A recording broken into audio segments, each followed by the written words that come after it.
It's my great pleasure to introduce you to our first speaker, Ken Gobel, and I'm going to read his bio. Ken grew up in rural central New York State and the Adirondack Park. Hoping to use his degree in physical education to teach and coach, he spent 21 years as a YMCA director in New York and New Hampshire. This was followed by 22 years of fundraising for institutions of higher education until he retired as director of development from Keene State College. Throughout his life, his attachment to the natural environment was a constant. Early years spent playing in the woods were followed by hunting and then a life of hiking and mountaineering. Now, as a retirement gig, Ken works for Monadnock State Park as a mountain patrol ranger. Ken and Lori, married for 48 years, live in Swanzey, where Ken often uses a jaunt up Mount Caesar as a jumpstart to his day. And now, if the transition went smoothly, you'll be seeing Ken.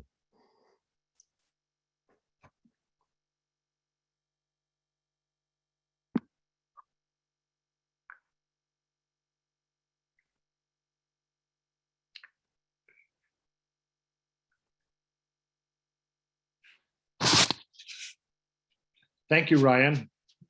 And thanks to the Conservancy for the opportunity to share. My story isn't so much about one place. Sometimes I'm alone in places, but more often I'm with great friends in places.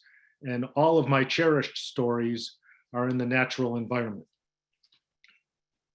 My first sign that the out of doors was the place to be is my earliest memory as a 3-year-old. Snowsuit, head to toe, sliding in one of the nearby hills and laughing the whole day long.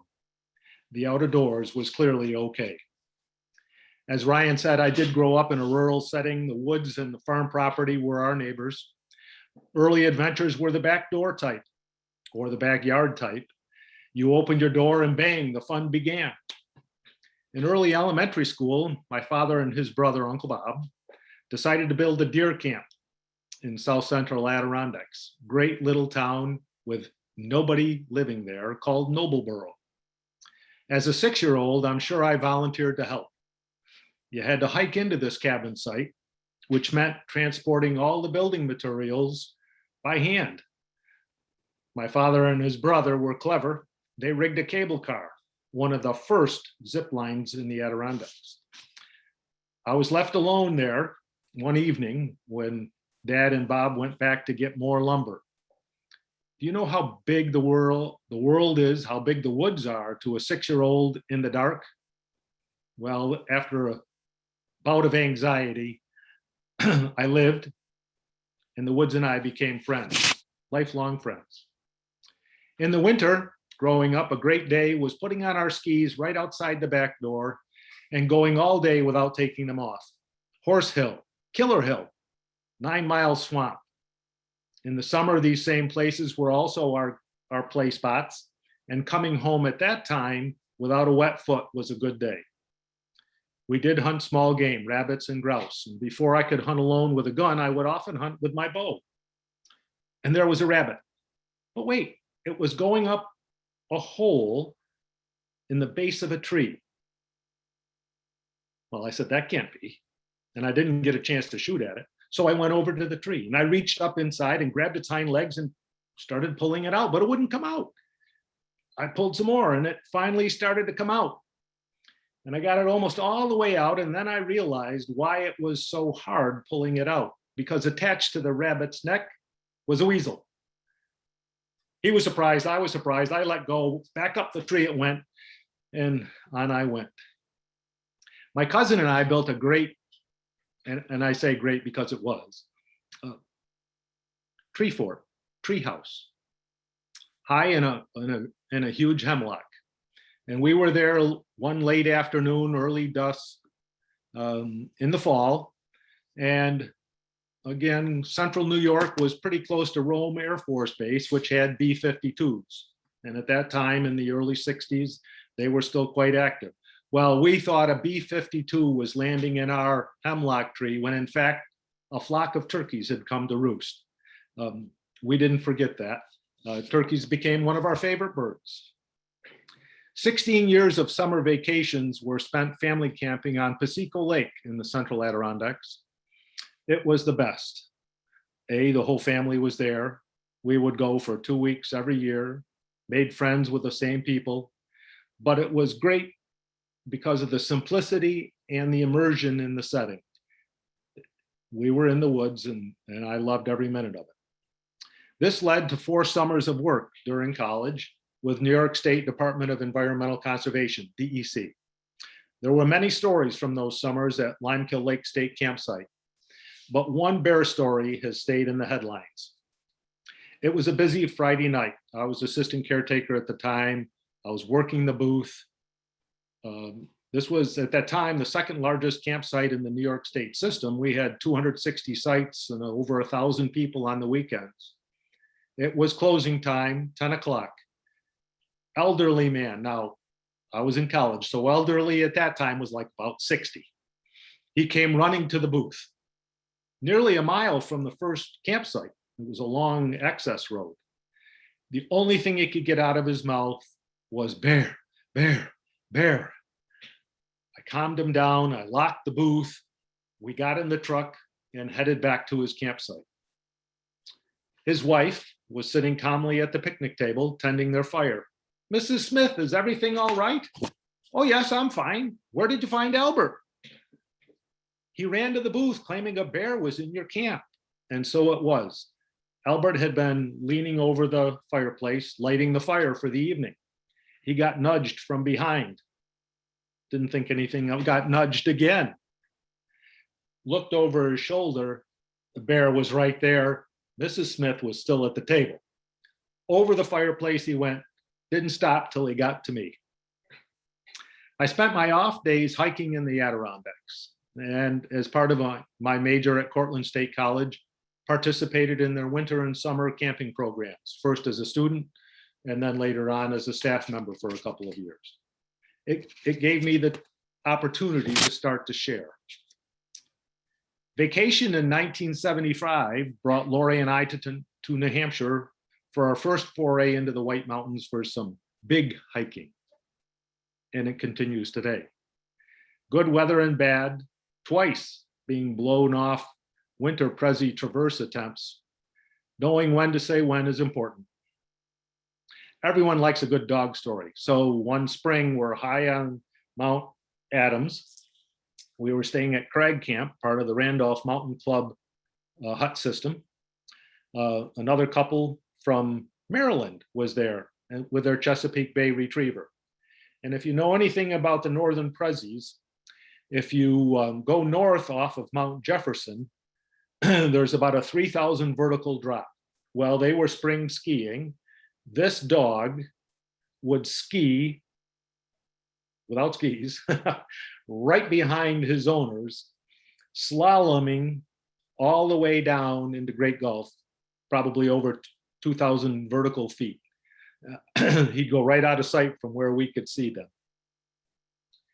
The skiers would switch back on the way back up to get in another run. The dog just went straight up the line. He says, I don't know why you're making all these turns, but this is the way I'm going. It was a great sight.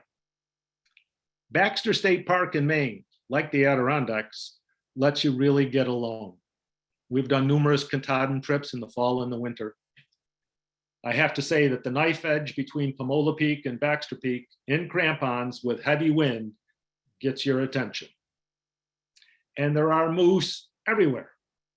The first trip I did up there, early morning, needed to use the outhouse, left the lean-to. I actually had to walk around a young moose who was sleeping in the trail between myself and the outhouse.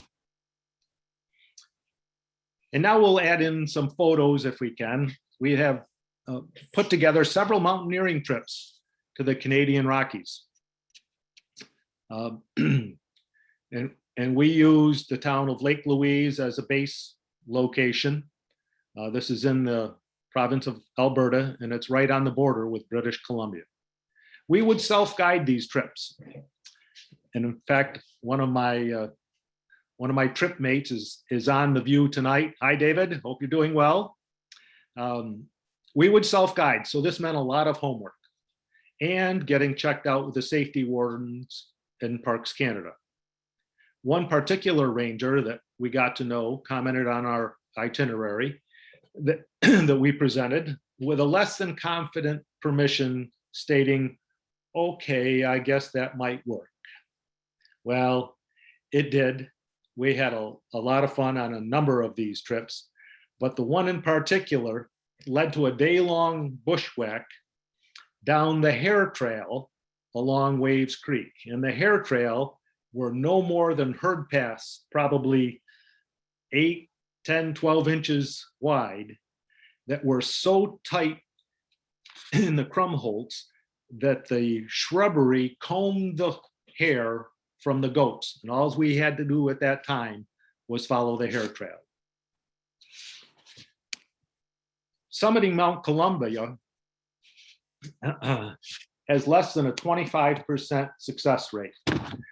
That's a good shot of it in the distance.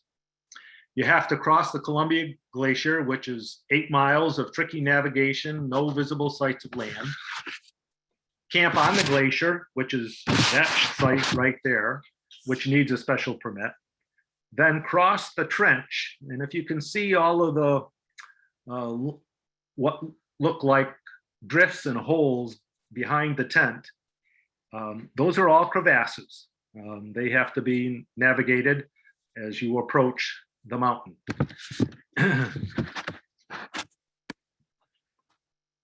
And you can see here that Dave and I had a bluebird day on top of the highest mountain in Alberta. But not all adventures have been in the snow and cold. Several bareboat charters to the Caribbean, primarily the British Virgin Islands, with good friends have been part of our lives. It's a different type of navigation and travel, but you really don't have to worry about being cold. A nice story from a cold winter day in Richmond, New Hampshire, just south of Swansea. 3 of us were heading into some kind of hidden cliffs off of Pond Road in Richmond to do some ice climbing. And there was a sound along the trail. We could not figure out what was making this sound. It was an area that had been logged, so that it was just skinny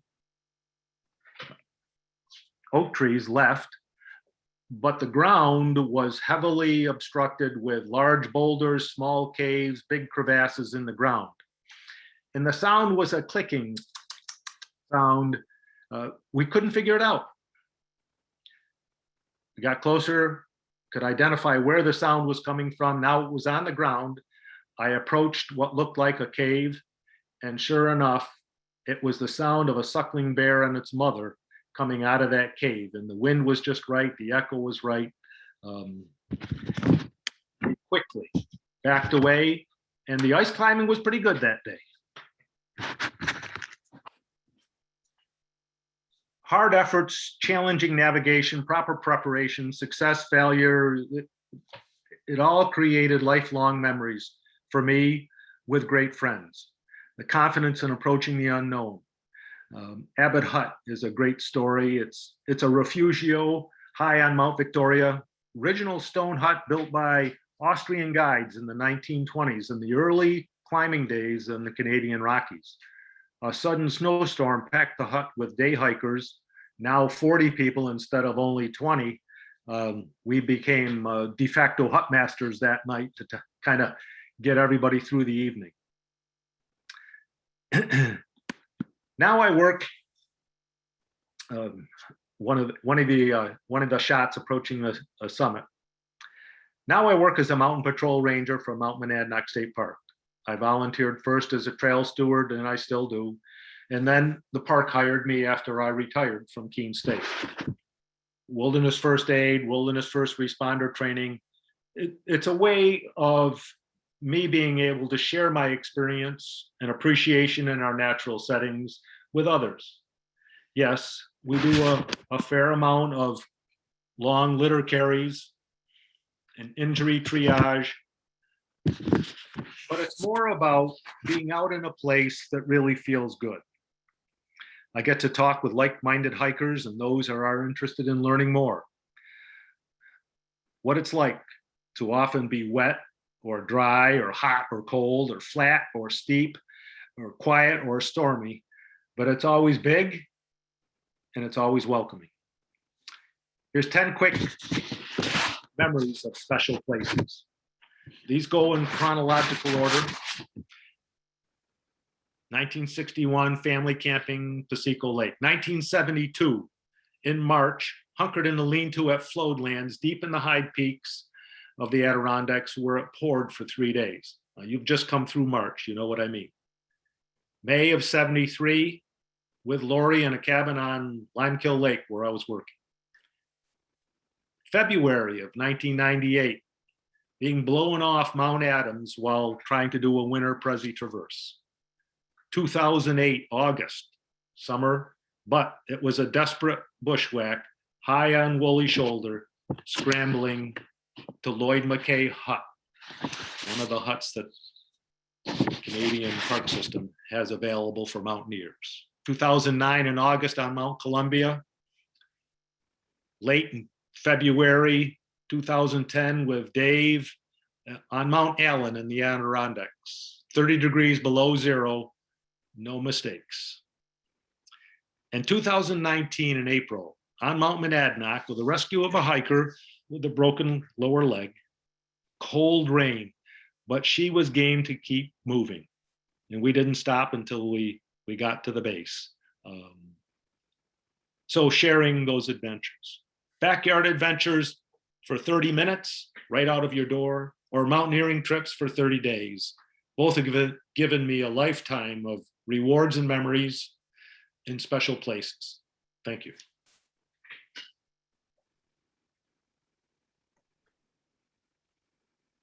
And thank you so much. You can't hear the applause coming from the audience, but I'm certain that it's there. I always had a hard time, as I've known you over the years, reconciling the mild-mannered nonprofit fundraiser with this world-class mountaineer poking his head into bear caves and scaling ice walls. So there's a lot to you, and we're really grateful for you sharing that. All right, I am pleased to introduce our second speaker, who is Puja Thapa. Puja came from Katmandu, Nepal to the United States in 2017. She's now a senior at Keene State College, majoring in business management and minoring in women's and gender studies and studio arts. She's excited to share about her journey from Katmandu to Keene. And Puja, I'm going to give you, as soon as you're brought up, I'm going to give you the controls, and it's all yours.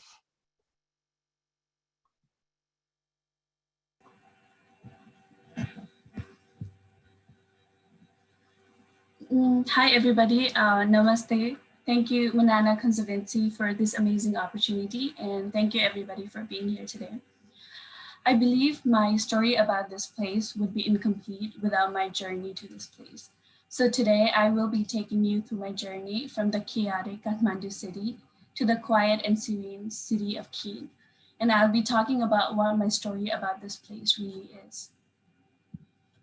I was around 11 years old when my father brought home a painting book. I remember getting all excited and turning the pages of the book. The new book's fresh scent and the excitement to explore the watercolors on the book are still vivid in my mind. While I was flipping the pages, my eyes landed on a specific painting. It didn't have many colors,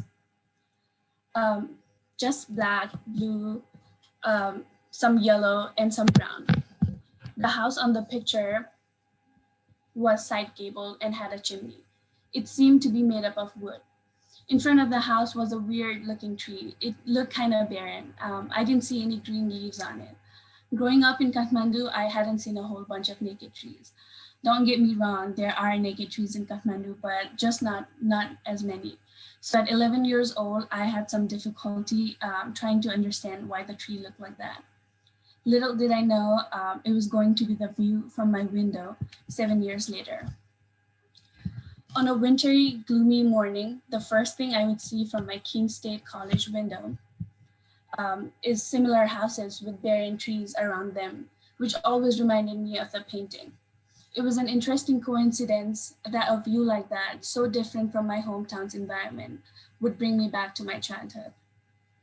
When people ask me about Kathmandu, I struggle with words because Kathmandu isn't just a city, it's a feeling. It's the colors, the chaos, the noise of buses honking, street vendors yelling, and the temple bells ringing.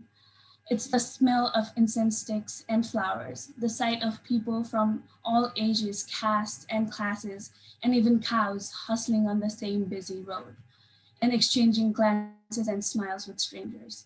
You don't just live in Kathmandu, you feel Kathmandu. Yet, even after all these descriptions, you wouldn't know what Kathmandu is all about just by listening until you go and visit it for yourself. I guess it's the same with all the places though, because no matter how hard I try to explain to my friends and family about Keene, words are never enough. It is so different from Kathmandu. Despite the differences between Kathmandu and Keene, Keene feels like a second home. At the age of 18, I was given a huge opportunity to come to Keene through an organization called the Little Sisters Fund. Little Sister Fund promotes education and women empowerment in Nepal, and it has helped more than 2,500 girls get their education so far. The big opportunity of education required me to sacrifice 5 years with my family and friends and go and live in a different part of the world that I had never even heard of, Keene, New Hampshire. Then I got on the very first plane ride of my life. That's how I made it from Nepal to the United States, from Kathmandu to Keene, from the crowd to the quietness, from the moderate weather of Kathmandu to the unpredictable New England weather, from the end of adolescence to the beginning of adulthood. I'm very thankful to the United States, Keene and Keene State College for accepting me.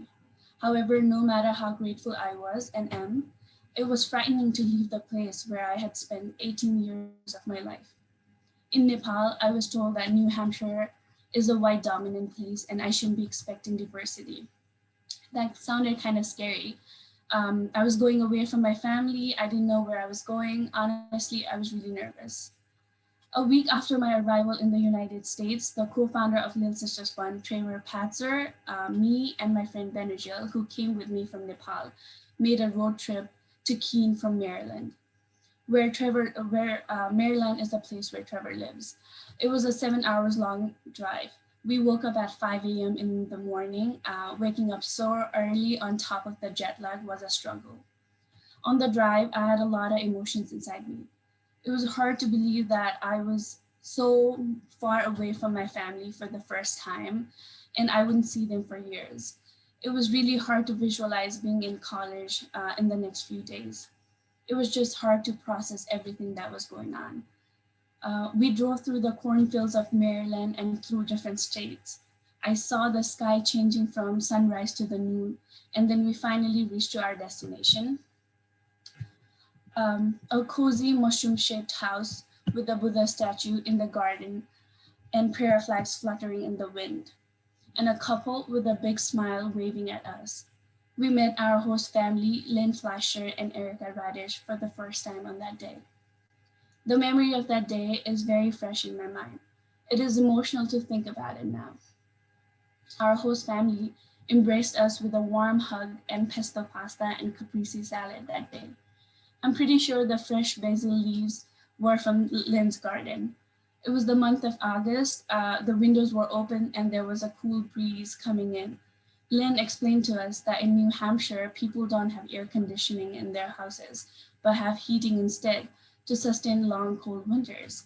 That was my first introduction to the land of New Hampshire.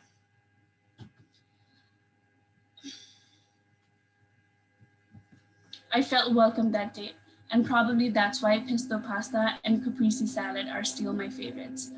The one that Erica makes are the best ones though. Later that day, they held a small gathering for the Little Sisters Fund committee. It consisted of community members, Keene State College faculty, and friends from the Monadnock region. The affectionate smiles I saw on their faces that day took away all my tiredness.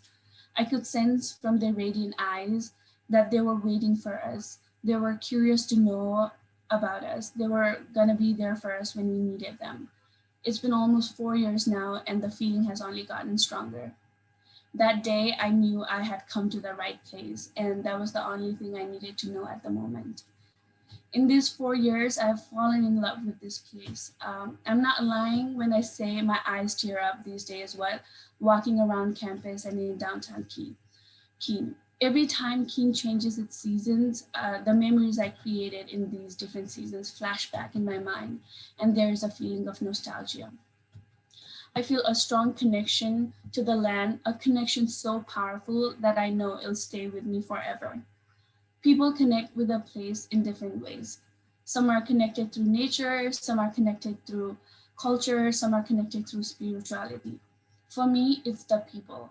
The people I've met and the stories they have told me are how I've connected with the Monadnock region. You'd be surprised to know, but some people in the Monadnock region have explored more of Nepal, and they probably know more about Nepal than I do. These stories help me understand them, understand the place, their connection to the place. They create an emotional bond. They inspire me and give me a new perspective on life. I've come across countless stories in this past 4 years. Having Len and Erica as our host parents have allowed us to meet many new people and know their stories. Similarly, I work for the student newspaper at Keene State, the Equinox, and it has given me opportunities to learn different people's stories. From my experiences, I have to say that every story of the people living in the Monadnock region is unique. Len and Erica's story of how they fell in love and how they ended up in the region is beautiful. Their story taught me that love and relationships are teamwork. Adjunct KSC professor Michael French, who worked in developing an airplane called the Blackbird, also known as A-12 or SR-71, had to keep it a secret for 20 years, even from his wife. His story taught me that life could be full of surprises. Mexican-born Keene State College sophomore Oscar Munoz Franco crossed the Mexico-United States border every morning for about 5 years to go to school before moving to the US. Oscar told me that he and his siblings woke up at around 5 a.m. to go through the US Customs and Border Protection almost every day just to go to school. This story taught me about life in the borderland and what hard work and dedication are. Bob Rooney spent 29 years of his life working for MPP Timken. Living in Keene, where he got a strong sense of community, meant more to him than making more money in the Boston area. His story taught me that the choices you make in your life defines your life. The story of retired KSC Associate Professor Peter Roos, who made a trip to Greenland in September 2019 for a photographic workshop and whose works can be seen on the walls of Thorn Gallery, taught me that learning new things is an ongoing process. Wendy Redlinger, Len and Erica's friend and a huge supporter of Little Sisters Fund, taught in Nepal as a Peace Corps volunteer 50-60 years ago. She still speaks amazing Nepali. She described to me how Nepal was before I was even born. Her story taught me that you don't need to be a country's citizen to fall in love with that place. And these are just some stories from the library of stories I have in my mind. And these have influenced me in one way or another. These anecdotes have shaped me and widened my perspectives. While hearing them, I see the world through their eyes, and it's life-changing. My father always used to say that you don't cross paths for no reason. There's always a reason when you come across some energies in your life. I strongly believe that, and I want to be thankful to all the people I've bumped into in this journey of life. When I first got to the US in 2017, I had a conflict inside me. I used to think I couldn't love this place if I loved Nepal. So I prevented my heart from falling in love with this place. Well, that was really silly of me because I realized that I can love this land and still have love for Nepal. Connection is an unavoidable thing, and I couldn't avoid my connection with this land. I will be leaving Keene in a few months with a very heavy heart, and it is hard to believe that. However, I hope that I will leave a little bit of me in the Monadnock region and I'll be taking a little bit of the Monadnock region with me. Humans come and go, they are born and they die, but the land always stays there. It is the power of the land that it witnesses all these stories and journeys of people. I'm blessed that Monadnock region has witnessed my story, and my story about this place is all the people I've met and their eye-opening stories that have shaped me. Thank you. All right, our third speaker is Richard Popovic. Richard Popovic is a singer-songwriter who has called the Monadnock region home for more than 20 years. Connection with the natural world is a consistent theme in his work, and he maintains that life's greatest lessons are best learned by slowing down and sitting outside.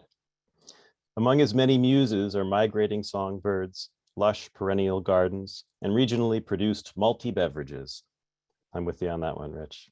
He lives with his family in Nelson, and his family includes his wife, Anne McBride, who's the land protection director for the Monadnock Conservancy. They make a great pair and a great family. So Rich, we're gonna hand it off to you and take it away.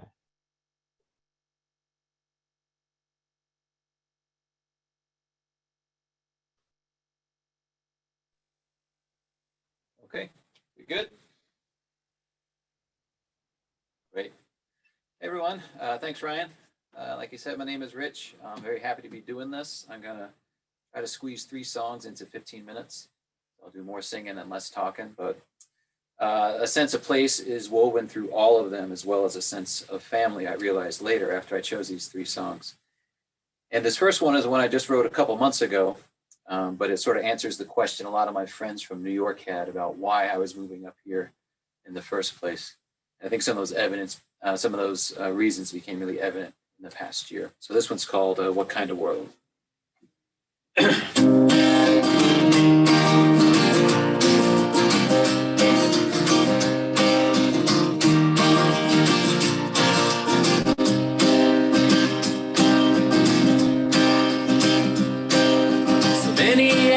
Why I left it all behind, the never-ending buzz, the rattle and the hum, the writing on the wall told me it was last call. So I pointed my car north, waited for what was to come, waited for what was to come.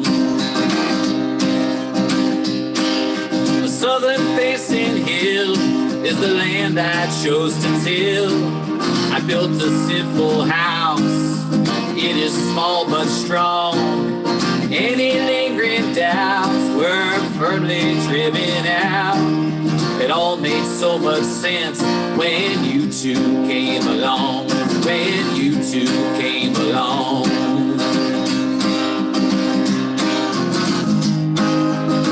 What kind of world are we leaving you?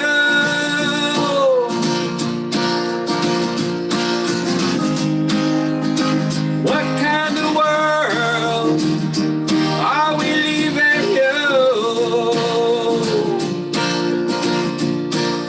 The well is good and deep, with water cool and sweet. The hottest year on record ain't run it dry yet.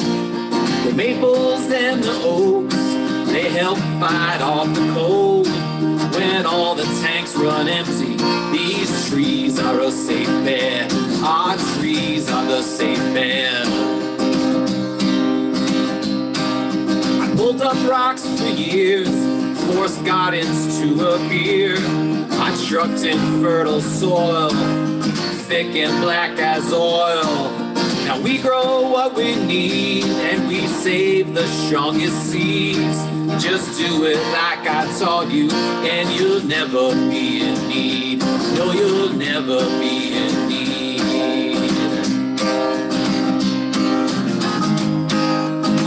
What kind of world are we leaving you?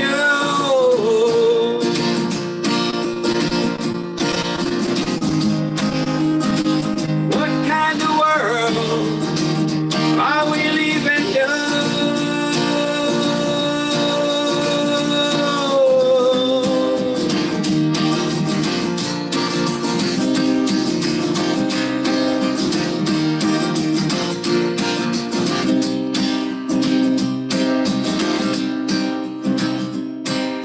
when the hour's late, if I can't pull my weight, take one last long walk into these woods and gone.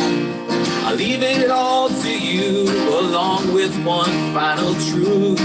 I know this world is messed up, but you gotta carry on. Yeah, you gotta carry on.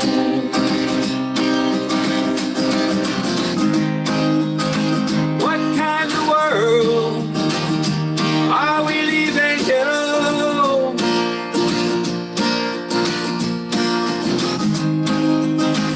What kind of world are we leaving here?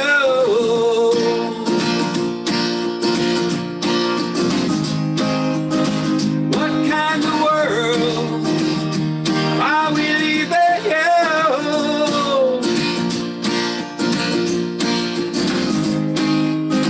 What kind of world are we leaving here?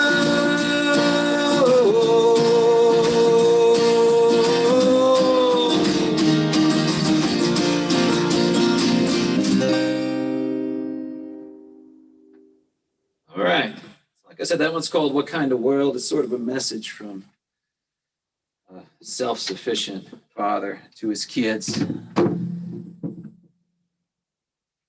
we're going to move on now. We're going to switch an instrument for every single song, which is not recommended when you're trying to keep things simple. But that last guitar is a good old Martin six-string. This is a Lohr archtop tuned to open G, if anyone cares. And yeah, this next one I'm going to do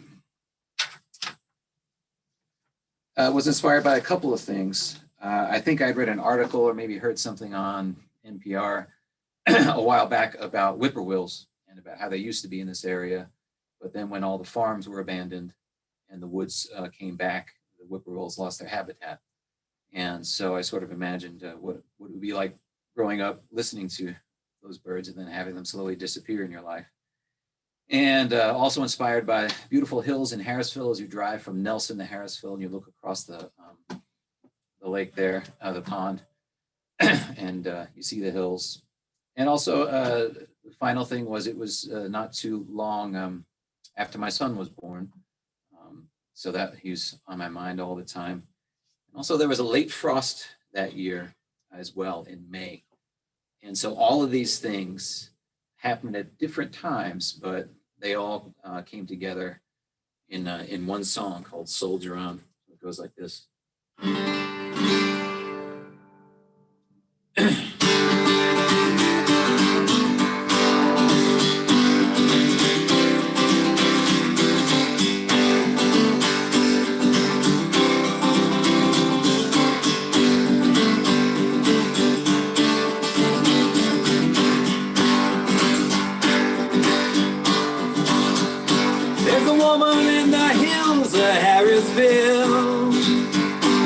Summer night she mourns the whippoorwill. It's the prettiest song she ever did hear, but it's been quiet many a year. The fields and farms where they once flew are gone. The road is hard, but we must soldier on. Soldier on, soldier on. The road is hard, but we must soldier on.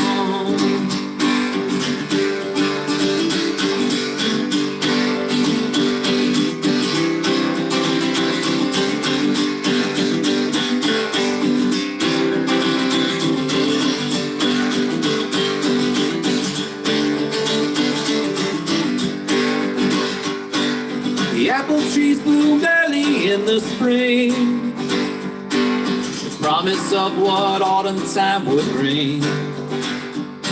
But the 5th of May saw a killing frost, the blossoms died, the crop was lost. The banks brought back the orchards for a song. This road is hard, but we must soldier on. Soldier on, soldier on. The road is hard, but we must soldier on. Soldier on.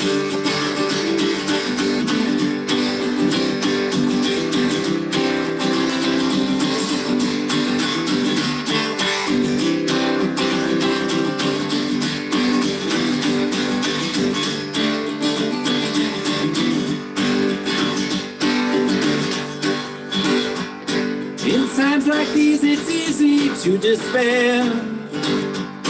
Be buried by your burdens and your cares. But a baby boy with eyes of blue, he gives me strength to push on through. He gives me hope when all hope seems gone. This road is hard, but we must soldier on. Soldier on, soldier on. The road is hard, but we must soldier on. Soldier on, soldier on. The road is hard, but we must soldier on.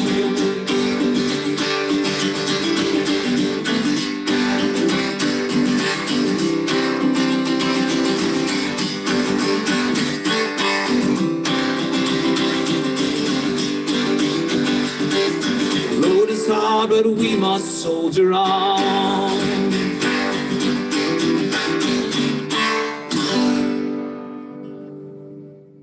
All right. My water heater just kicked in. Welcome to my basement studio here. So yeah, that one, like I said, inspired by a number of things. And sometimes, you know, songs come right away, and sometimes you carry ideas with you for a long time.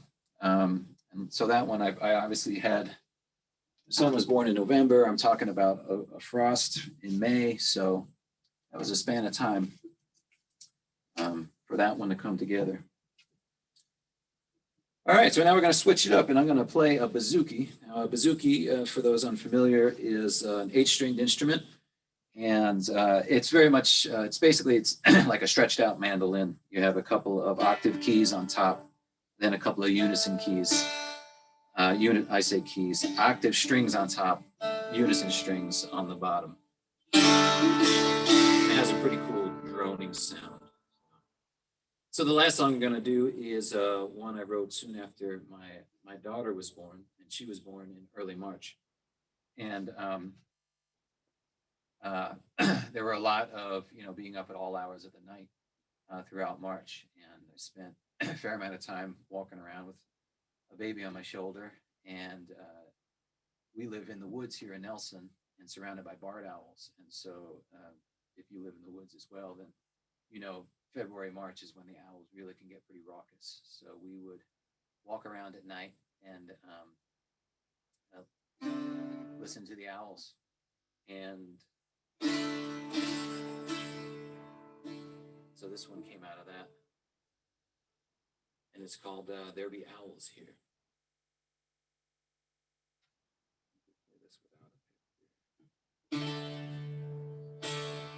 Sort of like a lullaby almost.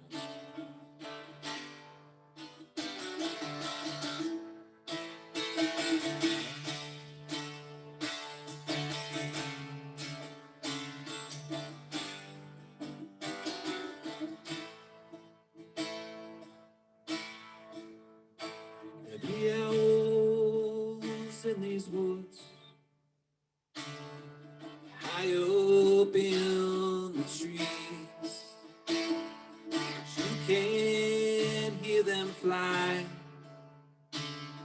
They move silent as thieves.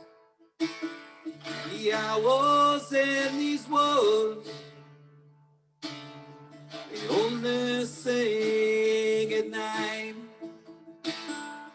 They sing to the stars. They sing to moonlight. They sing.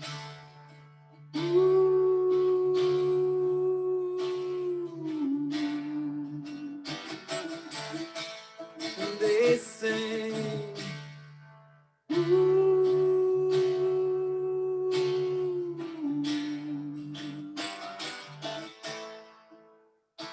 There be owls in these woods, dark and shining eyes. Their beaks are sharp and gold, so they can catch the mice. Not everyone can hear the owls in these woods. They only only sing for children who have been very good. Can you hear them sing?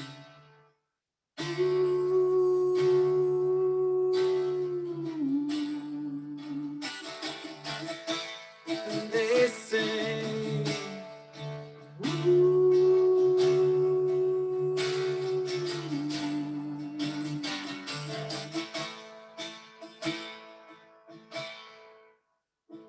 There'll be owls in these woods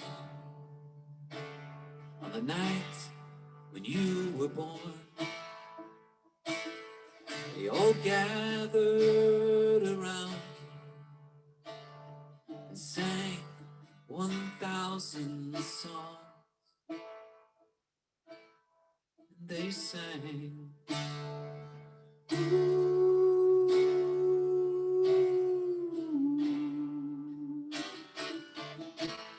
And they sang.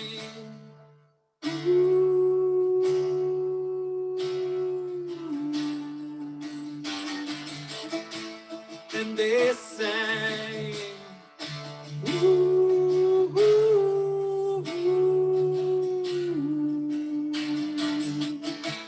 And they sang.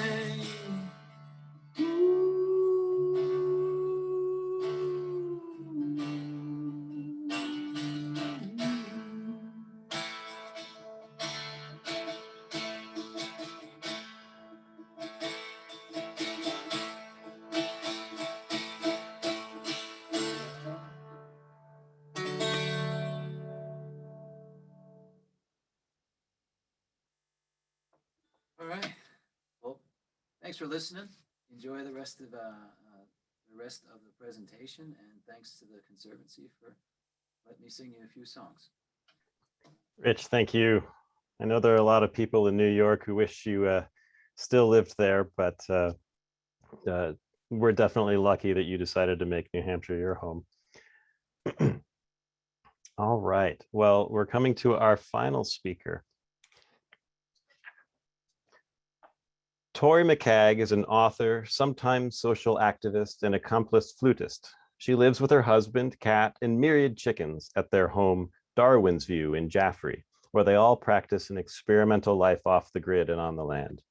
Someday she hopes to graduate from chicken stewardship to farmer. Her memoir, At Crossroads with Chickens, a What If It Works experiment in off-grid living and quest for home, was published by Bauhan Publishing last year. So we'll make a transition here, and Tori's coming up.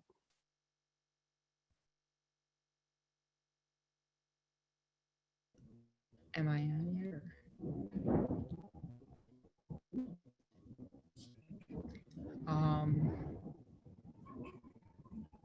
Can you hear me? You're good to go, Tori. Okay, great. Well, thank you very much for having me. This is a real honor and pleasure. Whenever I have spoken publicly off the cuff, I've ended up in wincing humiliation. So I wrote everything that I'm going to say down. I am, after all, a writer, though at times I ask myself, am I? Because writing is in ways storytelling, and I have a heck of a time finding story in the midst of all the fabulous ideas I come up with. My point gets lost in mountains of words, and I have to ask myself again and again, what am I trying to say? What is my story? The first time I came to the Monadnock region was in 1989, with my then fiance, now husband of 30 years, Carl Querforth. He had grown up in Peterborough, and we were going to meet his family. As we drove along Route 123 to Peterborough, I felt claustrophobic. Because have you ever noticed all the trees in this area? There are a lot of them. I grew up near the ocean. There's a horizon. In New Hampshire, it's hard to see anything for all the trees. And it was black fly season. That comes just after mud season. I was learning about New Hampshire's entirely unnecessary accessory seasons and was unconvinced by them. The good news being I didn't have to be convinced by, because Carl and I lived in Providence, Rhode Island, a city. Not too big, not too small, just right. But there was Carl's family and friends whom I grew to love. And so we would visit up and down Rhode Island to New Hampshire, on occasion to New York City to see my mother, who in 2006 was diagnosed with Parkinson's disease. That same year, Carl and I found and bought 194 acres of land in Jaffrey, New Hampshire. During our year-long process of creating a forestry plan, permitting and building the logging road that would be a driveway someday, but not that day, and putting the land into a conservation easement with the Monadnock Conservancy under the guidance of their brand new executive director, Ryan Owens. Phrases that came to mind were natural selection, survival of the fittest, and our own version of Swamp Yankee stubbornness. Thus, we named the place Darwin's View. Everything to do with it required an adaptation of reason to reality and a suspension of disbelief that we were going forward when logic and budgetary concerns would have stopped most people. But forward we went because the name Darwin's View gave the land a sense of significance and purpose. Like the mountain, this land would not be owned, but stewarded. We would not possess it, we would be possessed by it. The man demanded something of us. We had only to figure out what that would be.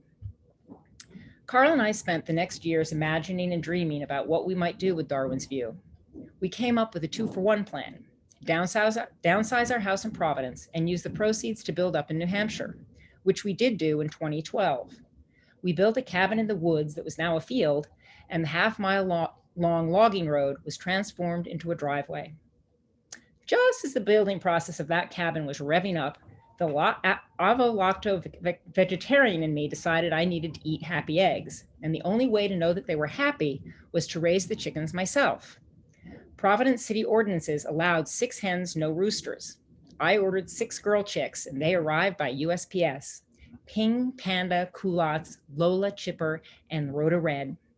Peeping, beady-eyed adorableness, whose shrill, edgy peepings coming from the bathroom off my office rapidly began to grate on my nerves because those relentless chirrups were the chicks calling for their mother. I am not a mother hen. I had no feathers to fluff, but I did my best. I hovered and tended to their pasty butts as best I could. They in turn survived my tender loving care, even as their personalities developed along with their first feathers. Particularly Rhoda Red's, who was supposed to be our best layer, and he was, just not in the way that we intended. I will never forget Big Red's first cock-a-doodle-doos. Like an operatic tenor, he vocalized, practicing his scales up and down, again and again, all day long and on occasion at night, and the memory hovered that roosters are not allowed in the city.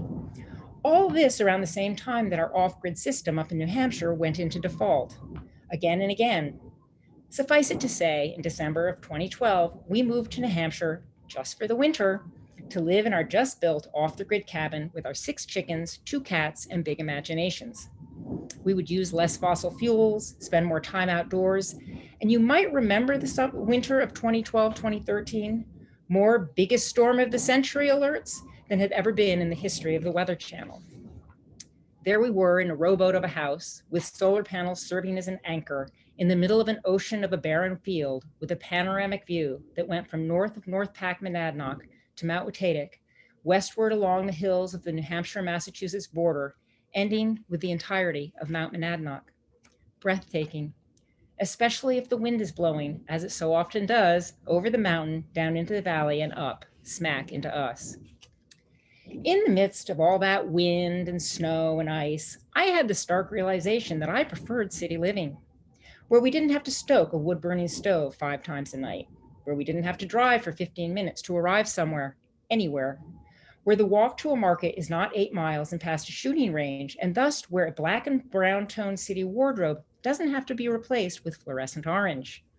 Most important of all, though, in a city, I could delude myself into thinking I could take care of myself. I could pretend, as does every good American, independence from things I'm entirely dependent on. And so began the story of how I came to call this place home. It took me 7 years to write, in part because I was living it. At Crossroads with Chickens, a What If It Works adventure in off-grid living and quest for home is full of denial and well-meant hypocrisy, doing exactly what I had just said I wouldn't do, and here I am. I no longer ask, how did I get here? Now I ask, why do I stay? I speak the ocean's language, the grit of sand, the tickle of minnows, the damp salt air coating my skin and filling me with the smells of fish and brine and seaweed. The ocean, with its ebb and flow, is about motion. Into oceans, one can immerse oneself, float, swim, or drown. Mount Monadnock speaks a different language because mountains don't move. Rather, they move on glacial timescales. Thus, mountains counter an ocean's movement with stability and permanence. They express the resonance of soil and stone. Mount Monadnock, alternately veiled by shades of blue and purple haze or exposed by the brilliance of the sun, the subtlety of the moon, tries on a different mood with each passing moment. She is solidly there and yet expresses the inevitability and constancy of change. Under Mount Monadnock's tutelage, I most certainly have changed. I still prefer pushing a pen to pushing a wheelbarrow, but sometimes it's the other way around. Over these past years, I've expanded my understanding of many four-letter words: wind, soil, loss, love, hope. And I have dipped my hands into gardening, biodynamics, permaculture, and agroforestry. I have learned that our nation's small farms are as endangered as the North Atlantic right whale and black rhino, and that Darwin's view has a 3-to-1 cockerels to pullets ratio when we hatch out chicks. All told, Carl and I have tended to 49 chickens. Currently, we have 14, 12 of whom are in desperate need of pedicures and have been for well over a year, maybe 2 or 3. Now then, I live in New Hampshire, but I am not a chicken podiatrist.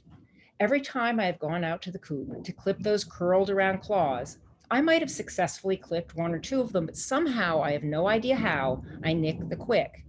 Blood gushes, I attempt to staunch it with flour or styptic powder, neither of which do anything to help. And as to the assaulted hen, she pretends she isn't in pain because she risks death by the pecking order if she reveals vulnerability. But her look of contempt at my effort and the other hens gathering around to see just what I'm up to this time, stealing more eggs. It is through language that we bright-eyed Homo sapiens formulate ideas, interpret reality, and tell our stories. And to be a native in a place, one must speak its language. I am still learning the mountain's language. Her lessons and Darwin's views have shifted my vocabulary toward a recognition and celebration of our connection to and interdependence with all things nature. Mount Monadnock and her environs are powerful, magnetic. Rivers snake beneath the rock, energy swirls around the hills, and her history of endurance and creativity comes to a healing. This is a healing place. Maybe that concept of restorative energy is what motivated me that first winter on February 13th, 2013, to pick up a chicken feather for a sword and declare war against climate change. You might note how badly that has gone, but I haven't given up. I get my spunk from my mother, who this past Thanksgiving, after a 14-year battle with Parkinson's disease, died here at Darwin's View. That shook my faith in healing and my hope for the future. Because if my mother could die, a force of nature herself, what of our Mother Earth? Fortunately, I know it's just a matter of going granular with a reparative process. My old story is that it was a chicken's fault that I ended up here. Big Red couldn't go back to Providence, and so neither could I. My new story, which bears a tad more responsibility for my choices, is that I might be part of the healing of the earth, specifically that part of it that is currently dubbed Darwin's View. Carl and I embrace that challenge as we look to the future. For the past year, we have worked with ecological designer and primary author of Edible Forest Gardens, Dave Jackie, visioning what this place might be. It will be human created, but entirely subject to nature's whims. Carl and I have a plan, most unusual for us. Usually we just spontaneously combust, but this spring, we will plant a new orchard and a windbreak, create a rather large overachiever's vegetable garden, and build our 12th rendition of a chicken coop, already named Chicken Eden. Mornings and evenings, I will swim with the frogs in our freshwater lap pond, and as the sun sets, Carl and I will watch what storms approach us. As they come up and over the mountain, I will repeat my new mantra. In the growing chaos, heal soil, sow hope. As to the gunshots from the gun club, when the machine gun fire rat-a-tat-tat shatters the peace, I just think of what this place might have been once, when people were killing people for big concepts like freedom, independence, and real estate. And I imagine what it might become when Carl and I are no longer here. Glaciers becoming water, flooding land, joining oceans and mountains. They speak their own vernacular, expressions of life everlasting, as the wind howls and the breezes whisper through purple mountains and from sea to shining sea. Thank you. Thank you, Tori. I think we could hear the wind in the background as well, howling up on the top of the hill. It's hard to believe that it was so many years ago that we worked together to conserve Darwin's view, but we had a lot of laughs, as people can imagine. It was pretty special to hear the full telling of your story tonight. Well, we're coming to a close now. And so I want to thank everyone for making tonight possible. Certainly our speakers, Ken, Puja, Rich, and Tori. And also thank you to the staff members who helped make this possible, especially Katrina Farmer, Lindsay Taflis, and Ann McBride. And then finally, thank you to all the attendees for being part of our event tonight. We certainly look forward to being together next year in person when we can. I should remind you again that we would welcome your donations to the Monadnock Conservancy if you were inspired by tonight, and we'll put up in the chat the link for how to do that as well. But we also want to encourage you that there are plenty of other ways to interact with us. Now that it's spring, it's a great time to get outdoors. And for a little inspiration and guidance, you can always go to our website and click on the Explore menu and go to the hiking page, where there is a whole listing of maps and trail guides to all of our public properties where we would welcome you for a visit. And if you were to click on any of those links, it will download to your computer the guide that you can study or you can print out to take with you. This one to Porcupine Falls at the Calhoun Family Forest is certainly a favorite.